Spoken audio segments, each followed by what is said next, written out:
Orang dicambuk 100 kali, diasingkan 1 tahun, lagi hamil, kira-kira bahaya nggak jadinya?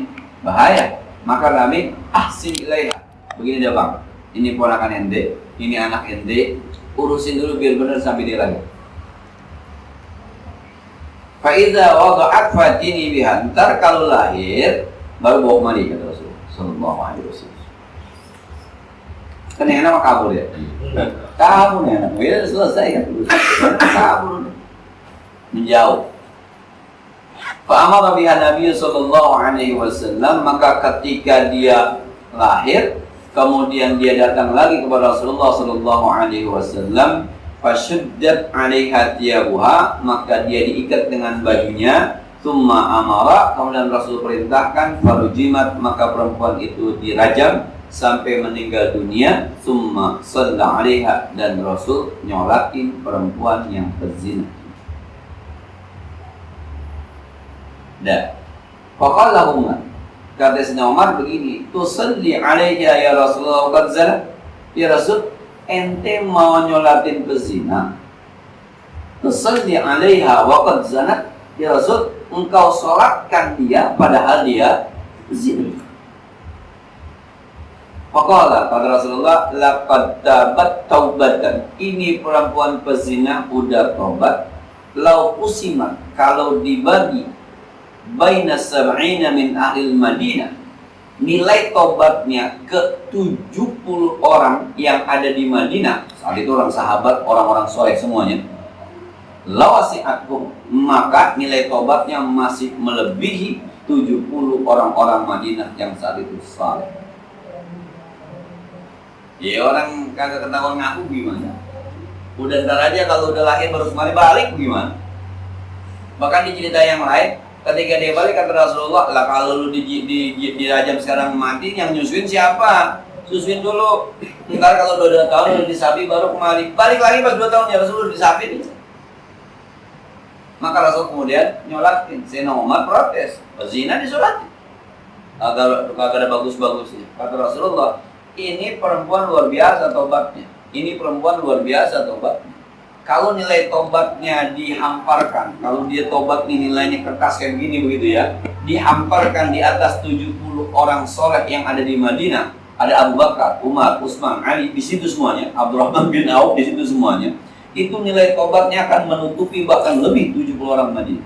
Ini orang pezina benar, tapi udah tobat. Wa hal wajadta afdhala min anjada bi nafsihi lillahi azza wa jalla. Kata Nabi kepada Umar, apakah engkau sudah temukan ada orang yang menyerahkan dirinya demi hukum Allah Subhanahu wa taala?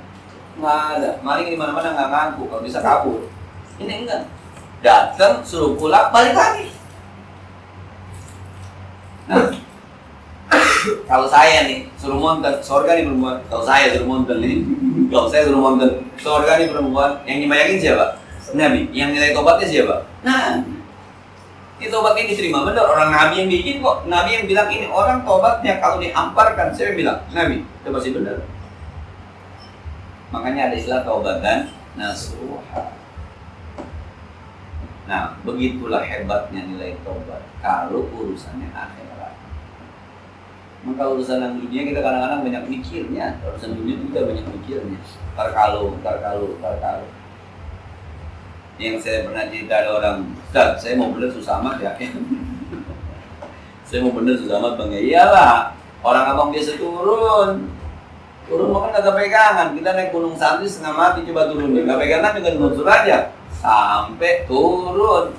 Orang yang kalau senantiasa berbuat maksiat kagak bener itu orang turun. Orang turun mah nggak pakai tenaga. Nah,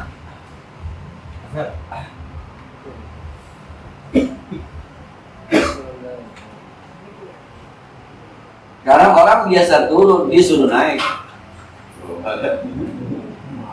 Enggak, baru dapat sulangka juga capek amat ya. Di situ tuh, itu kemungkinan naik terus turun lagi.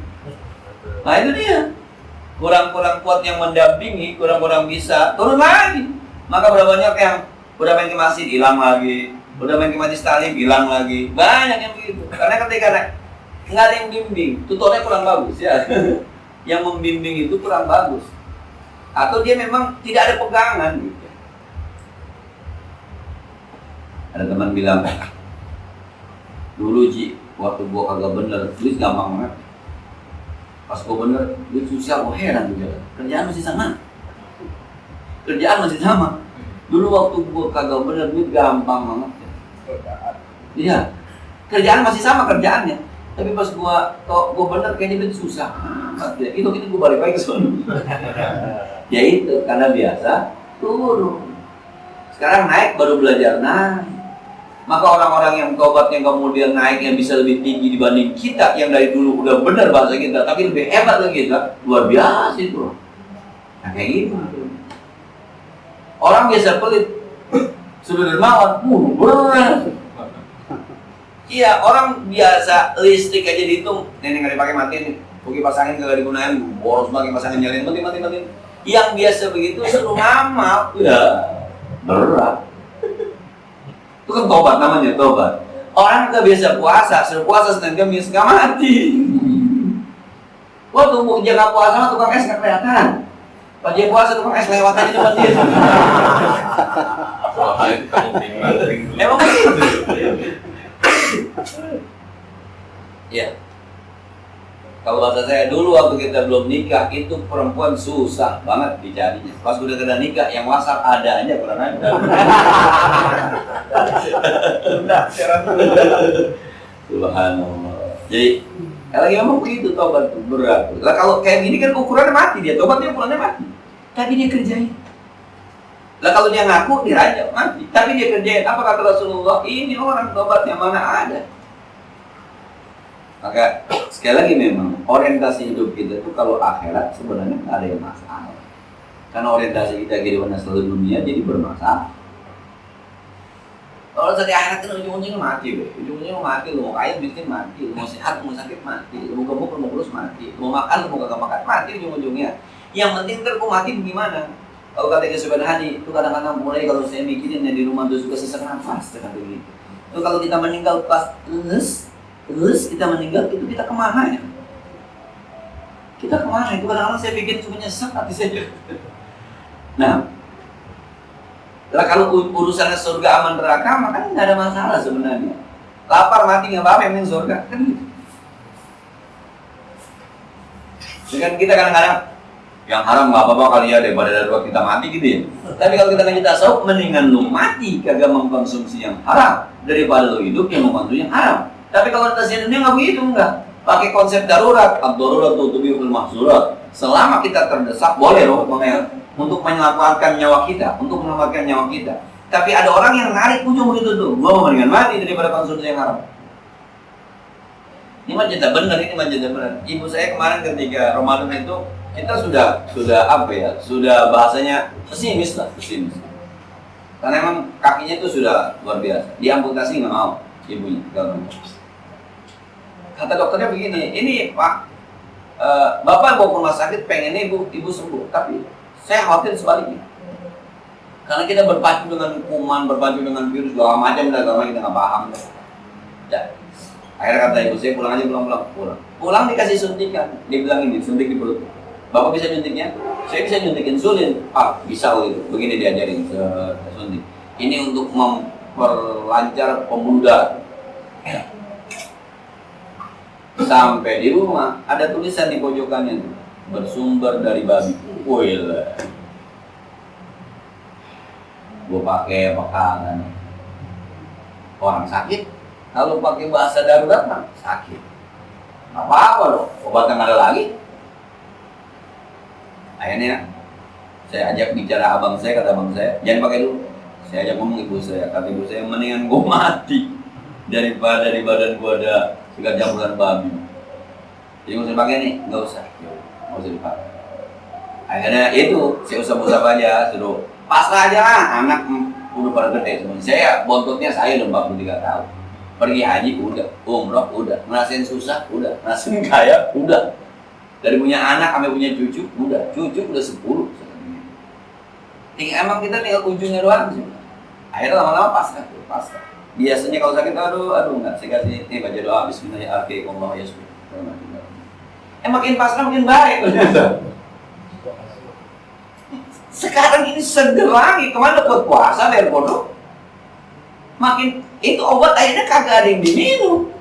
Cuma obat-obat yang biasa gula segala macam gitu. Obat yang kemarin tuh parah tuh nggak balik lagi ke dokter udah. Semakin dipasrahin, justru semakin seger banget. Jadi kadang-kadang saya pikir emang kadang-kadang pasrah itu pemetaukan Allah bahwa hasbu. Siapapun yang pasrah sama Allah, Allah cukupkan rezekinya, Allah cukupkan semua. Cuma buat sampai ke situ tuh kita masih besok makan pakai apaan ya? Jadi dolar gitu. Takut. Nah, nih obat deh. Jadi jangan pernah khawatir dengan yang namanya sesusah-susahnya kita selesai dengan matinya kita, sesakit-sakitnya kita selesai dengan matinya kita. Tapi sedosa-dosanya kita nggak selesai dengan matinya, terus di akhirat bermasalah. Ini kalau orientasinya akhirat sekali lagi. Ini ngomongin kalau orientasi dunia mau ngomongin nggak bisa. Besok tuh subuh ngaji saya lihat begitu. Penyakit di hati kita itu, jadi hati itu ibarat kosong. Itu yang bikin cahaya Allah nggak masuk karena di hati kita ada nafsu badan, pengen makan enak, pengen punya bini banyak, atau nafsu yang sifatnya hati, ria, pengen dipuja, pengen punya jabatan, pengen tenang. Maka ketika cahaya Allah masuk kemari nih, nggak muat, udah penuh, balik lagi gitu, nggak muat nih, udah penuh. Maka ini harus dikosongin dulu nih. Bagaimana cara kosonginnya? 2, kebangetan takut sama Allah hilang, atau kebangetan pengen masuk surga hilang. Kalau nggak banget mah tetap aja. Nah, pernahkah kita mau bangun tahajud ngantuk bangun tahajud? Ya Allah, kalau gue bangun besok kerja gue ngantuk. Ayat tahajud kita kalau bahasa gue. Pernahkah kita mau puasa Senin Kamis? Panas banget ya, besok kerja belum sedang puasa 2. Saya sekarang akhirnya kalau di rumah tuh pokoknya nyawer aja. Bukan Senin Kamis nyawer aja, mau gimana nyawer aja. Ntar masih yang misalnya kagak kuat dibatalin aja. Kuat itu terus memang gak kuat dibatalin aja. Jadi sama Mas Anto kemarin, saya bilang begini, kayaknya leher sakit, besok nggak puasa 2 Senin. Kondisi saya nyawer aja, Bi. Besok mah kalau andai kata sakit, batalin aja puasa sunat ini. Bener juga tuh ini. Akhirnya kita lagi sembahyang, disediain kopi, disediain teh, segala macam. Dan nyawer berdua. Yang batal dia. WhatsApp yang siang-siang, Bi, ini batal ya, datang bulan. Nah, iya dah. Dia yang ngajakin, ya kita diri puasa ya. Allah. Jadi sekali lagi tuh memang belajar itu susah gitu, belajar susah. Tadi saya ngaji ngomongin siwak karena Nabi laula an asyqa ala ummati, kalau tidak memberatkan atas umat aku perintahkan dia bersiwak. Pertanyaannya, ini siwak berat nggak sih sebenarnya? Enggak Pak, nggak berat ini. Beli duit ada kok, makin bisa kok. Itu nabang sekian-kian. Ibratan handphone lah, beratan handphone, beratan helm, enteng banget ini. Makanya cuma begini doang sih. Apa beratnya coba? Tapi banyak yang ngerjain, apa yang kagak ngerjain? Yang nggak ngerjain. Kenapa? Sebab orientasinya dunia. Urusan dunia, pokoknya tua amat ya. Ini mah kerjaan ustaz, ini bukan kerjaan gua. Allah. Coba. Nah, ya kita belajar lah. Ternyata emang terus terang apa? Saya yang biasa ini bertahun-tahun dibeliin, hilang lagi, dibeliin, kecuci, udah dibawa, lupa dipakai. Aduh, pas bayang Allahu Akbar, iya, gue mau siwak ya. Maka kata guru saya, kalau mau biasain siwak nih, jalan ke masjid, udah sampai masjid siwak tinggalan pulang, ambil.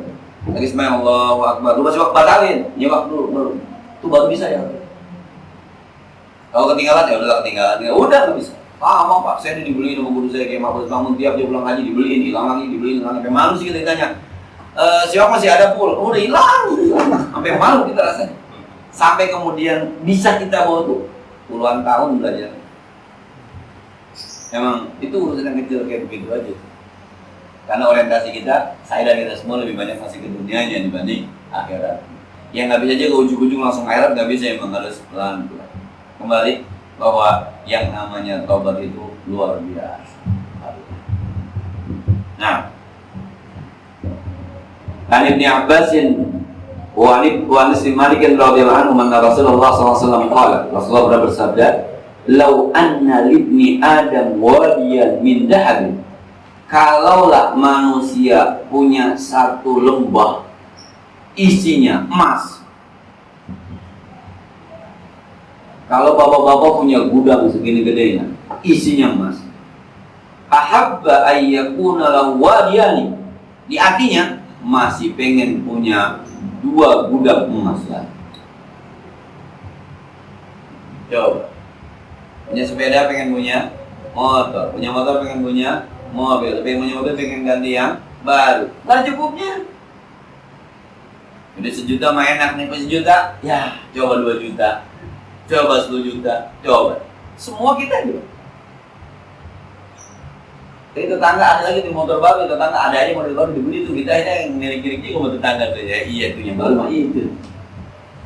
HP kan yang bisa halo, bisa WhatsApp, merek mah kagak penting. Enggak, kita diseksa merek doang, iklannya ada aja lagi. Segala sekian. Nah, ada HP, padahal mah kan bisa halo, bisa WhatsApp. Tuh yang kita suka foto-foto, cetek, ada yang dicuci, Pak, jarang dicuci.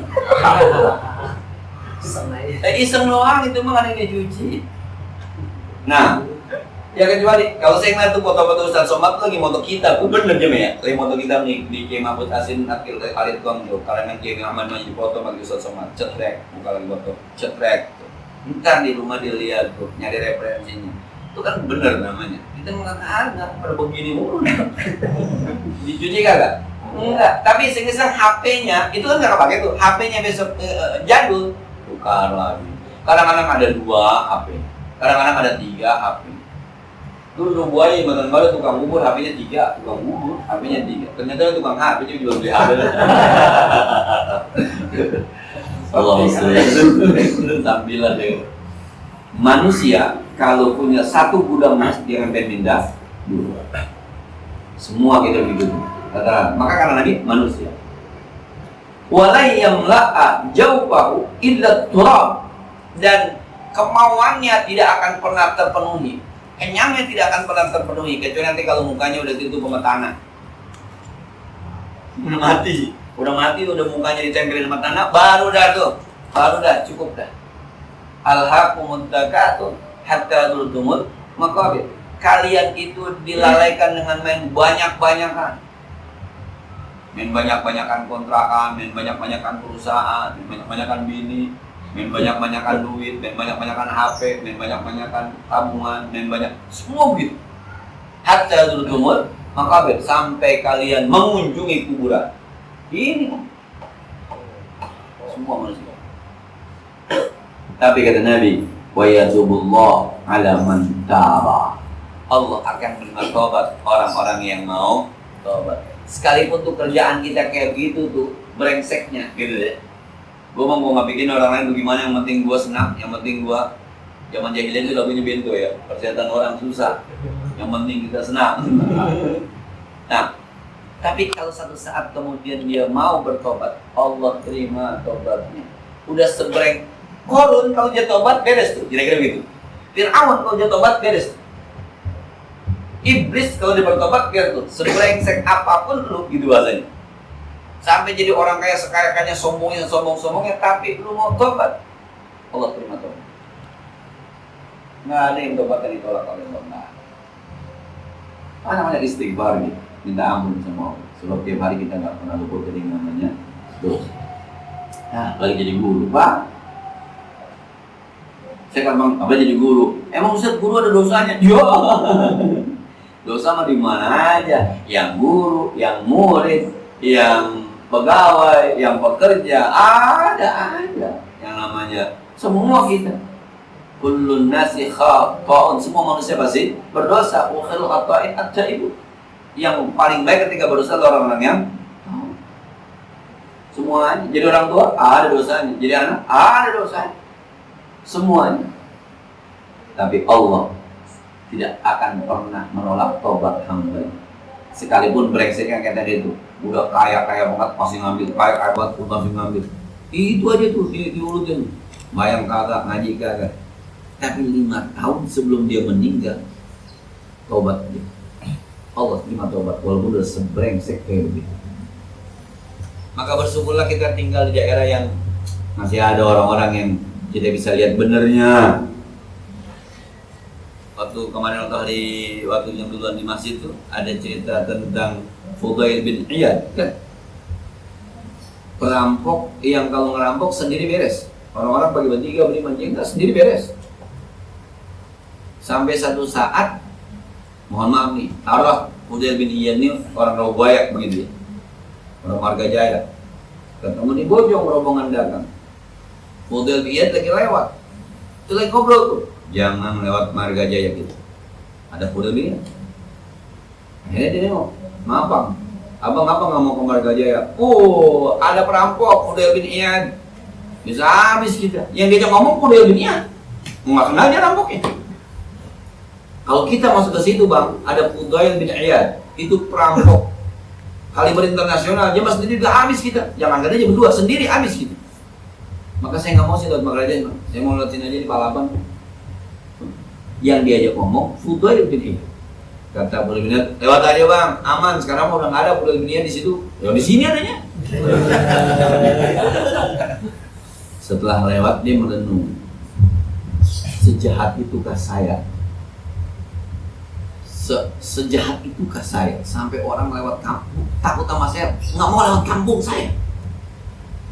Itu gara-gara semacam itu akhirnya dia tobat menjadi ulama ahli sunnah. Fudail bin Iyad, perampok asalnya itu. Jadi rujukan ulama tentang kesupian nih sekarang. Asalnya perampok, tapi ada aja gerakan Allah yang bikin dia tobat. Maka bersyukurlah kalau di kampung kita masih ada orang yang kelihatan ngaji, masih buat teguran buat kita, buat teguran buat kita. Mana teman-teman jalan di jalanan gitu, misalnya nih, kita malam satu kira ngaji, kemudian di jalanan, kagak ngaji kita jalanan, di masjid ada orang ngaji. Kadang-kadang kita, aduh, gue masih juga ngaji di rumah. Pernah begitu? Masjidnya udah seminggu, kalau belum seminggu di jalan nggak Allah, ya Allah udah maghrib, gue masih di jalanan aja nih ya. Pernah nggak begitu? Maka bersyukurlah masih kedengeran aja. Udah mau dilarang aja kan?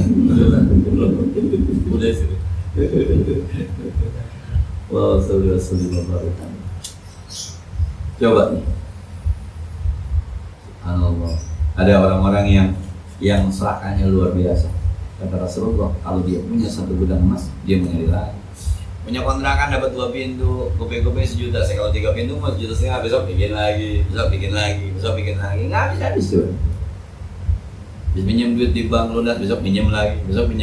Emang manusia begitu manusia. Hatinya itu dianggap nggak beres ya. Tapi kalau ente mau tobat, sebengal apapun ente gitu ya, sejahat apapun kita, kalau kita masih ada mau niat mau benar kepada Allah, tobat. Nah, wa an Abi Hurairah radhiyallahu anhu anna Rasulullah sallallahu alaihi wasallam qala, Rasulullah SAW pernah cerita begini, yadhaqullah subhanahu wa ta'ala ila rajulaini yaqtulu ahadumal akhar yadkhulani jannah. Kata Rasul, Allah tersenyum ngelihat 2 orang yang pernah saling membunuh, dua-duanya ada di surga. Jadi Allah pas ngeliat dua-duanya di surga, Allah tersenyum. Padahal ini dua-duanya tadi saling membunuh. Nah, yuqatilu hada fi sabilillah fayuqtal. Yang ini nih dulu bunuh dia nih. Dia dibunuh di jalan Allah. Ini kafir, ini muslim. Perang. Yang muslim dibunuh sama yang kafir. Mati syahid, masuk surga. Lama-lama yang ini tobat masuk Islam. Ikut lagi perang, mati lagi di jalan Allah. Masuk surga. Coba. Siapa nih? Khalid bin Walid. Khalid bin Walid itu ketika sama Muawiyah bin Abi Sufyan. Itu ketika perang Badar, ketika perang Uhud, ketika perang Khandaq, dia ada di pihak Quraisy. Tapi kemudian masuk Islam, membela agamanya, meninggal juga dia. Jadi yang dia bunuh masuk surga, dia yang membunuh masuk surga. Jadi yang membunuh sama yang dibunuh ketemu di surga. Di surga ketemunya. Yang satu jalannya lurus, yang satu menyimpang tapi tobat kemudian balik ke jalan Allah, surga juga. Nggak bisa terlambat dah, nggak terlambat kita. Pokoknya sekarang yang belum bisa baca Quran, belajar aja baca Quran, nggak pakai bahasa. Saya udah tua banget, malu baca Iqra, ngumpul bacanya. Yang penting soal kita belajar bisa nggak bisa belakangan, tapi yang Allah lihat itu bukan itunya, kemauan kita. Kayak kita korban kemarin kan, bukan soal kambingnya segede apa, bukan soal sapinya segede apa, syukur gede, kemauannya. Walakin yanaluhu taqwa, yang sampai kepada Allah takwanya. Ngaji udah bertahun-tahun. Gua ngaji bertahun-tahun kagak pinter-pinter. Emang kagak disuruh pinter, disuruh ngaji. Walabul ilmi faridatun, nuntut ilmu wajib. Lu mau pinter mau kagak? Sebab orang pinter ada manfaatnya, orang bodoh ada manfaatnya. Kehidupan ini akan berputar ketika ada yang pintar, ada yang bodoh. Lah kalau ini ustadz semua, kita kagak ngaji, Pak. Lah iya. Nah, ketika ada seorang pengusaha bikin perusahaan, siapa yang kerja? Iya gitu kan. Yang lulus S1 tempatnya di sini, yang lulusan SMP tempatnya di sini, lulusan SMA tempatnya di sini, yang lulus SD tempatnya di sini. Semua ada makomnya. Main ketika Ustaz Somad ceramah di MPR, jangan salahkan silet tidak tajam ketika diminta untuk memotong pohon besar. Tapi jangan salahkan kampak tidak tajam ketika disuruh nyukur kumis. Bukan makomnya. Silet tajam ketika buat tangan, buat apa, tajam dia. Tapi suruh motong pohonan kagak bisa. Kampak tajam buat pohonan, jangan nyukur kumis pakai kampak, gila aja lu. Akhirnya bibir-bibirnya copot. Bukan makomnya. Tapi semuanya bermanfaat ketika pada makom. Gue sekolah sampai SD doang, bukan berarti nggak bisa makan. Sebab di perusahaan ono butuh orang yang kerjanya tidak perlu ijazah tinggi-tinggi. Butuh orang yang ijazahnya S1, semua pada makomnya. Jadi bukan berarti orang belajar lu kagak pinter-pinter, enggak, mesti memang harus pinter. Bahwa ada yang pinter, iya. Nanti ada yang kaya, ada yang miskin. Ketika yang punya perusahaan, yang bikin perusahaan, yang kerja siapa? Yang kita anggap miskin. Coba nggak ada yang miskin. Lah nggak ada yang kerja di perusahaan. Kayak saya katanya ustadz, kalau pinter semua sekampung, pada bisa baca kitab, nganggur semua tuh ustadz, nggak ada muridnya. Tapi semuanya bodoh sekampung, sesat semua, nggak ada yang ngunjungin. Pada makomnya, pada makomnya. Maka Ustaz Abdul Somad, saya dengerin aja tuh ada live-nya tuh. Saya baca tugas MPR tentang melantik dan memberhentikan presiden. Kalau saya mau, saya dilantik di sini ya. Kalau saya mau, saya dilantik di sini. Tapi itu bukan tempat saya. Kalau saya bilang begini, saya hanya menjelaskan. Saya itu akademisi, saya intelektual, saya ustadz, saya bukan politisi. Makom saya di sini. Itu akhirnya bilang itu. Jangan salahkan silet tidak tajam ketika harus memotong pohonan. Jangan salahkan kampak tidak tajam ketika suruh memotong kumis. Salah makom, bukan tempat. Nah, jadi ya sekali lagi deh, ada orang yang masuk surga gara-gara membunuh, kemudian tobat. Bukan membunuhnya yang bikin dia sebrengsek apapun kita, sampai membunuh sekalipun. Kalau kita tobat, Allah masih terima tobat kita. Jangan pernah putus asa dari rahmat Allah Subhanahu wa Ta'ala. Istighfar aja kita, saya dan kita semuanya orang punya dosa, semua. Sama anak bohong, bagi duit bang, ada duitmu dulu, nggak ada 200 di kantongnya. Saya ngomongnya nggak ada, padahal ada. Yang begitu maksud kagak dosa kali, tetap aja bohong pakai kali. Dia aja kagak yakin, coba nggak dosa kali, tapi dosa kali kan sama kalinya berarti itu. Nah, summa yatubu Allahu 'alal qatil fayuslimu fayustashhada. Kemudian Allah terima tobat orang yang membunuh, kemudian dia masuk Islam dan dia juga mati syahid ketika seperti yang dia udah membunuh tobat masuk surga, udah berzina tobat masuk surga, udah merampok tobat masuk surga. Apalagi ya kita, alhamdulillah membunuh kagak pernah, minum keras kagak pernah. Tinggal tobat dulu, banyak-banyak istighfar, banyak-banyak minta ampun kepada Allah Subhanahu wa taala. Bab sabar. Kita pindah ke bab sabar. Nah, sekali lagi saya ulang ya, tuh ada gambar di di media sosial yang bagus.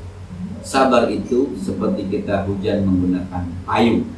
Payung tidak bisa memberhentikan hujan, tapi dengan payung kita bisa berjalan di bawah guyuran hujan.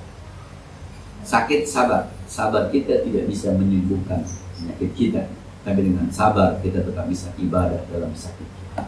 Susah, sabar, sabar kita tidak bisa menghilangkan susah kita, tapi dengan sabar, walaupun susah kita tetap bisa berjalan mencari rezeki Allah Subhanahu wa taala. Itu sabar. Apa itu sabar? Sabar itu la nasku illa illallah. Sabar itu kita nggak pernah ngadu, nggak pernah curhat, nggak pernah galau kecuali hanya kepada Allah. Ngadunya sama Allah, ngadunya sama Allah. Itu sabar. Kalau masih ngomong kayaknya yang hidup susah amat ya Maya, Soma ini susah banget ya, itu belum sabar ya. Kalau dia Soma sama, ya lu pakai sama, gue minjem duit teman lu, sama lu sama gua. Kenapa kita kalau ngakurin susah ada temennya ya, kalau ngakurin kaya mah nggak ada pernah ngakurin kaya ya. Duit gue lagi banyak banget nih mak, lu gimana mak? Nggak ada begitu kan? Dia ngomong yang susah, mulu susah. Dia nggak gue lagi banyak banget duit. Oh teman saya ada tuh begitu. Jadi dia pernah saking dapat isian dia nggak duga, itu dulu tukang buku pinggir jalan. Itu dia bilang, bang, kiloan sekilo, semuanya sekilo. Itu angkot semua di stop. Kalau pak, tuh penumpangnya bagi-bagiin. Nih, saya lagi senang nih. Jalan, dari angkot sampai habis. Ditanya, ada apa pak? Enggak, saya lagi senang ya. Dibagi semua. Ada yang gitu. Supir angkot dibeliin nggak marah nggak? Ya udah dibagi duku. Langsung sekilo. Penumpang yang dalam dibagiin semua, sampai habis tuh. Habis itu dibayar udah. Ditanya, emang apa? Nggak boleh senang aja pengen bagi orang. Ada yang gitu. Saya ngerasain sekali itu, cuma masya Allah, begini ya. Dia senang, dia tidak. Wa amma bi ni'mati rabbika hadis. Nikmat Allah cerita. Alhamdulillah, gua dagang motor laku juga ada selebihnya 300. Alhamdulillah, doanya biar berkah. Begitu. Kata namanya ya gua doain komisi loh, bener. Karena begitu tuh kita malu ceritanya. Iya. Uang dengernya ini 300 mau gua jawab aja gua dapat kali gitu. Aduh. Kalau Allah Ta'ala ya ayyuhalladzina amanu sabiru wa sabiru wa rabitu. Ini akhir surah Ali Imran ya. Wahai orang beriman, tasbiru, sabarlah kalian. Sabar. Jangan bilang sabar-sabar ntar jadi bubar ya. Sabar. Gimana sih ya? Ngumpain sabar nih bagaimana begitu ya? Innallaha ma'as sabir. Allah bersama orang-orang yang sabar. Kalau orang sakit, ujungnya kan kemungkinan dua, sembuh sama mati ya. Sabar, sembuh atau mati. Ketika kita sabar, sembuh, sehat kita berpahala. Ketika kita sabar, mati, masuk surga kita dengan pahala sabar kita. Apa masalahnya? Iya. Orang sakit sabar, kemungkinannya sehat, mati. Dua doang. Orang sehat juga apa kemungkinannya sakit sama mati, Pak. Tetap aja ada matinya. Ketika dia sakit, dia sabar, kemudian mati, maka sabarnya bisa menyelamatkan dia dari nerakanya Allah. Ketika dia sakit, sabar, kemudian dia hidup, maka hidupnya dia sudah mendapatkan pahala. Apa masalah?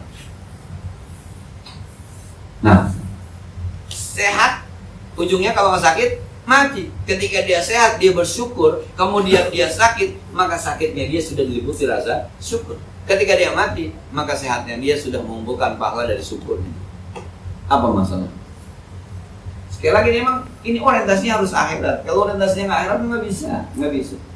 Sabar, laparan gua, mati gua. Tuh, itu dunia. Ya, kalau emang lapar harus mati ya nggak apa-apa. Yang penting Allah tidur, cakep. Berat tuh. Sebab kenapa kita beratnya? Kita takut mati. Kenapa kita takut mati? Kita belum ngerasain semua. Gue belum ke Monas. Udah mati aja, gue belum kawin udah mati aja. Itu kalau mati masuk surga gak usah pakai kawin. Bidadari sekian-kian di surga. Kan gitu ya bahasanya. Wa hurun 'ainun. Hurun 'ain. Hurun itu bidadari 'ain yang pasti adanya. Subhanallah. Tapi kita ya begitulah. Masuk gue belum naik pesawat udah meninggal aja. Nanti di surga jauh lebih. Kalau masuk surga itu dia masalahnya. Kita kata yakin masuk surga, maka suruh sabar. Innallaha ma'as sabirin. Wa innama yuwaffas sabiruna ajrahum bighairi hisab. Allah akan berikan orang-orang yang sabar pahalanya tanpa dihitung. Yang kedua, wasabiru, dan saling sabarlah kalian ketika menghadapi musuh. Isbiru buat kita. Tadi kalau sabiru saling sabar. Kita berjuang nih.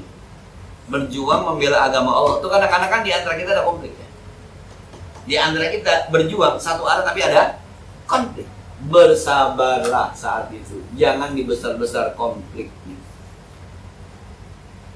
Sama-sama mau ganti presiden tahun 2019. Sama-sama mau ganti. Tapi kadang-kadang di tengah jalan entar baru siapa pengganti wakil gubernur udah ribut. Ada lagi Jenderal Kardus udah ribut. Mahar 500 miliar udah ribut. Ya, maka orang kayak si Sandi itu sabar. Bener juga itu. Enggak lah, biarin aja. Kalau saat itu kita gak ada yang sabar, yang satu dihina muak, yang satu ya udah turun-turun kita juga ribut.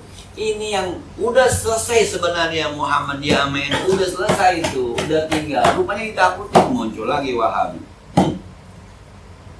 Kalau saya sih ini dimunculkan ini dimunculkan. Sebab lu ketika Muhammadiyah, NU, PES udah kelar nih. Lu mau kunut kayak kagak, bodo amat. Lu mau tahlil kayak kagak, bodo amat. Lu mau maulid kayak kagak, bodo amat. Gitu kan dulu, selesai sudah. Lu mau 20 kayak terawih, lu mau 11 kayak bodo amat. Dulu kan rame, udah selesai nih, udah. Tapi kalau ini selesai terus-terusan habis dia, maka dimunculkan baru. Sabir, ketika itu bersabar, jangan diladeni. Sebab udah konflik-konflik kayak gitu.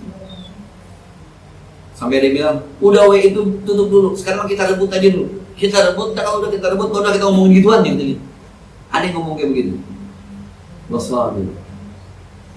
Rumah tangga berdua sama bini pengen sakinah mawaddah warahmah, tapi kemauannya beda-beda, iya kan? Mau kapan mau sakinah mawaddah warahmahnya? Maka kadang-kadang kita harus ngalah kan? Jadi suami sabir. Siapa kata Ustaz Jember Haikal Hasan Haikal? Pokoknya orang perempuan gak ada salahnya. Lu minta maaf sama bini dulu. Perempuan tidak pernah salah. Nah, kadang-kadang kita di rumah tangga tuh harus nahan. Gue sebenarnya kagak demen yang ini juga. Akhirnya kita nahan. Kenapa? Isbiru, karena ada yang jauh lebih besar yang kita ingin. Warabit itu, dan siap-siaplah kalian. Rabit tuh siap-siap kapan-kapan diminta jihad, tinggal berangkat. Tapi pertamanya, ladazina amanu isbiru, sabar buat kita dulu, baru wasabir. Kesini ya, summa qala walanabluwannakum wallahu a'lam. Sebagaimana biasanya depannya, mengenai atau lainnya salah. Ya. Masalah obat, Ustaz. Masalah Obat. Ya. Seandainya orang sampai bersekutu dengan setan, seperti jualan ini, terus dia bersekutu sama setan, itu obatnya seperti apa? Ya harus ditinggalkan. Harus ditinggalkan. Ditinggalkan itu sama sekali. Kalau dia bertobat itu tinggalkan. Tidak ada lagi cerita dia dagang bersekutu dengan setan. Yang melarisin setan, yang bikin makanan enak setan. Gitu ya cerita-cerita kan gitu deh ceritanya. Ada yang kita makan di warungnya enak, dibawa pulang kagak enak. Ada yang bilang begitu. Dan kenapa? Kalau saya nggak begitu sih. Kenapa kalau di warungnya kita makan enak? Sebab kita makan dulu berbayar. Jadi belum kelihatan bonnya berapa. Enak kita makan. Kalau bawa ke rumah udah kelihatan bonnya. 200 mahal amat, nggak enak. Kalau emang itu betul terjadi, maka dia harus taubat itu udah hilangkan semuanya. Udah jangan kedukun lagi, udah jangan bakar-bakar apa lagi, udah jangan masukin nopak ke dalam meja asid lagi, udah jangan ke gunung Kelut apa namanya. Udah. Nah itu nanti godaannya tuh, dagang sepi, ekonomi. Nah ketika orientasinya akhirat, nggak apa-apa susah kita, yang penting Allah itu. Daripada kaya kita tapi Allah marah. Itu yang orang katakan apa? Perubahan itu tuh orang nggak. Kalau dijalanin Pak, sebenarnya kalau dijalanin, masya Allah. Sekarang lagi saya pernah ngerasain, saya cerita kemarin. Saya pernah jahiliyah itu orang undang ceramah semalaman bisa 4. Cuma jahiliyah, maghrib 1, habis sisanya 3. Bisa banget, tengah-tengah bisa, tengah malam. Yang di sono, gua sampai ceramah ya, iya mau lagi yang di sono. Jadi dari habis maghrib, kita semingisa, sono sampai lagi maulid berarti maulidnya, lagi tahlil berarti tahlilnya. Kita ceramah dulu. Habis ceramah pindah lagi ke sono. Habis itu pindah lagi. Saya pernah ceramah setengah 1 malam. Jamaahnya ada nih, kurang aja tuh jamaah. Ada jamaah. Setengah 1 malam. Sampai jam 1 seberapa. Pulang sampai jam 2. Tidur, bangun lagi. Itu siangnya jam 7 udah dijemput. Pulang meriang gitu. Orang pas ceramah pagi aja udah sampai itu kayaknya meriang dulu. Karena biasa kan badan sampai sudah pengen gitu ya segala macam. Kena air udah dingin, meriang. Gitu. Pulang ceramah udah lempar. Dulu kita berpikir begini. Ini kalau gua nggak ceramah nih ekonomi gua bisa berantakan. Ternyata ketika ditegur sama Allah sakit. Ditegur sama Allah begini. Saya punya anak Pak, yang sekarang yang terakhir inilah yang sama saya tuh kolokan. Kalau yang 1, 2 sering tinggal dulu Pak. Jadi kalau yang dulu tuh kalau saya gendong nggak maunya sama ibunya. Kalau yang ini nih ibunya capek digendong sama saya, iya nggak. Rupanya yang dulu mah tuh sering kita tinggal. Dan kita nggak merasa, karena merasanya bagaimana kita rasanya? Rasanya ini di mana? Ini di bisnis, ini di ini. Ketika kita tinggalin Pak, ternyata nggak ada tuh istilah rezeki kurang, nggak ada. Sama aja kayak kemarin sama. Walaupun awalnya begitu ada rasa, wah, kurang sabar, balik lagi. Yang undang ada aja lagi, kalau mau tahu, ada aja. Tapi yang undang mertua ada, saya takut juga mertua. Ya juga saya udah bilang, enggak, malam enggak. Yang nelpon mertua, nelpon ke istri. Ini ada yang mau maulid nih, samping rumah gini. Siapa ini? Terus saya nelpon, mama, ya, ini. Tadi mama malu. Nah, pokoknya harus dihilangin tuh, jangan balik-balik lagi. Tapi pasti ada godaannya, Mas. Nah, kalau sakit itu kesalahan dosa. Iya. Apa iya? Hadisnya begini. Nanti mungkin ada di sini. Saya lupa teksnya. Apa saja kesulitan yang menimpa umatku hatta syauk sampai terkena duri, kalau dia sabar maka Allah hapuskan dosanya dengan musibah. Sekali lagi ya, sabar. Maka ada yang bilang begini, meninggal mah kalau mau dosa diampunin kudu sakit dulu, sakit lama baru meninggal, habis dosanya. Dibanding yang meninggal mendadak. Kenapa saya bertolak belakang gitu gini. Ada kita lagi ada dosa kan, apa ya, sakit menurunkan dosa. Tapi ada waktu sakit kita minta sakit kita disembuhkan ya Allah. Alhamdulillah sakit saya hilangkan ya Allah. Jadi kita nggak mau jadikan terlupakan ya, itu. Jika nanti Allah yang nilai. Ketika kita sakit kemudian kita berdoa untuk sembuh, itu sebenarnya kita sabar atau enggak? Maka guru saya tuh Kiai Sufyan Hadi mulai kalau baru pilek-pilek aja mah jangan minum obat dulu. Kiai Sufyan Hadi nikmatin aja dulu. Jarang-jarang sakit, gugurin dosa. Ini baru pilek dulu aja, udah nyari panadol. Kiai Sufyan Hadi beda kelas kan? Maka bahasanya ada itu gitu. Tingkat sabar kita sama tingkat sabar dia beda. Bukan berarti salah kita, bukan berarti salah. Beda tingkat sabar. Nah, jadi ini yang bilang ada orang awam kayak kita nih. Kita kalau sakit udah pengen sembuh aja. Emang kita minta sehat aja. Karena ibadah kita bisa langgeng gara-gara kita sehat. Mereka enggak, semakin sakit semakin dekat. Sampai ada orang yang sakit, temennya datang nangis, lu nggak usah nangis, lu bahagia apa sakit? Lu bahagia, ya kalau tempat tiap malam mereka Jibril datang, gue ngapain? Ya malam Rasulullah ngomongin gue aja. Iya malam Rasulullah ngomongin dia. Jadi kalau di malam tuh tidur ngimpi ketemu Rasul. Gue pengen sakit. Temennya datang nangis, ya lu kesian banget, gue jangan nangis ini. Oh, beda, ya itu dia. Nah, lagi dia baru, bila gua, waduh, gua nggak ada mana kan. Berapa hari tuh? Baru semalaman. Nah, tapi jangan begini besok kalau ada orang mati mendadak dong, wah nggak diampunin dosanya, jangan begitu ya. Jangan. Ini mah ada pendapat. Kalau ulama matinya cepat, emang dia ada dosanya kali. Kalau ulama. Ali. Iya. Kalau kita misalkan bermaksiat, teman hanya kita yang tahu apakah benar nanti itu di pengambilan sana memang akan langsung dimaafkan sama Allah. Timbang kita bermaksiat yang saksinya banyak, misalkan ada terbelah berdirian orang lah atau apa. Hadisnya begitu memang. Jadi nanti di padang mahsyar ada orang yang seakan-akan dipeluk sama Allah. Bahkan di samping kiri kanannya pun nggak tahu kalau dia sedang diajak dialog sama Allah. Ya bulan, atadna budam bakada. Ya bulan, atadna budam bakada. Kalau bahasa itu ngobrol, lu pernah ngintipin orang mandi ya? Iya ya Allah. Lu pernah ngayalin bini orang ya? Iya ya Allah. Lu pernah? Kan dia dong yang tahu kan? Orang lain kan yang tahu dan dia nggak pernah cerita.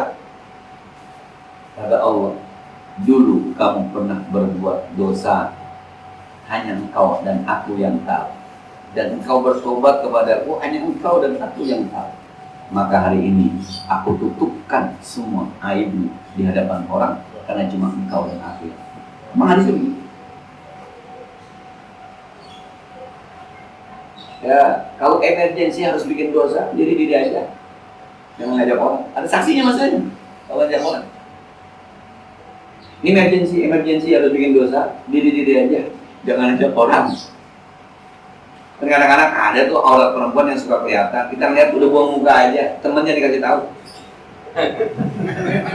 Ya, lu ngapa begitu? Belakang kanan. Itu ada saksinya. Sebab itu yang jenazah lewat, kata Sayyidina Umar, ini orang baik, kata Nabi wajabat, kata ini orang buruk wajabat. Rasul wajabat mulu, kata Rasul ketika kau bilang orang baik wajabat alihil jannah, dia wajib masuk surga. Ketika kau bilang orang buruk wajabat alihil nar, dia wajib masuk neraka. Antum syuhada Allah fil ardh, kalian adalah saksi-saksi Allah di muka bumi. Maka ketika kita bikin dosa hanya kita yang tahu dan Allah Subhanahu wa taala, bertobatlah. Hadisnya memang begitu. Tapi sekali lagi dia tobat, dia tidak lakukan lagi perbuatannya. Nah, zaman kita jahiliyah kan pernah ngintipin orang mandi kan? Tapi kalau rame-rame ya ada saksi. Sampai ada teman yang nggak kebagian ngintip, kadang ngintipnya tinggi naik gitu ya, nggak kebagian ngintip, aling dibating, bumrang habis berangkat. Nggak kebagian. Buah yang mereka terlalu gitu. Aduh, akhirnya kaleng dibating, bumrang lagi. Temennya setengah mati di atas. Wah, sallallahu zaman jahiliyah dulu kita nih. Subhanallah. Cukup deh ya? Sudah ada manfaatnya. Al-Fatihah. Bismillahirrahmanirrahim. Alhamdulillah rabbil alamin arrahmanir rahim maliki yaumiddin na'budu wa nasta'in صراط الذين أنعمت عليهم غير المغضوب عليهم ولا الضالين اللهم صل وسلم وبارك على سيدنا محمد وعلى آل سيدنا محمد اللهم انفعنا بما علمتنا وزدنا علما ينفعنا ربنا زدنا علما نافعا وفهما سائبا ولسانا ذاكرا قلبا شاكرا صلى الله عليه وسلم محمد وعلى آله وصحبه وسلم والحمد لله رب العالمين السلام عليكم ورحمة الله وبركاته.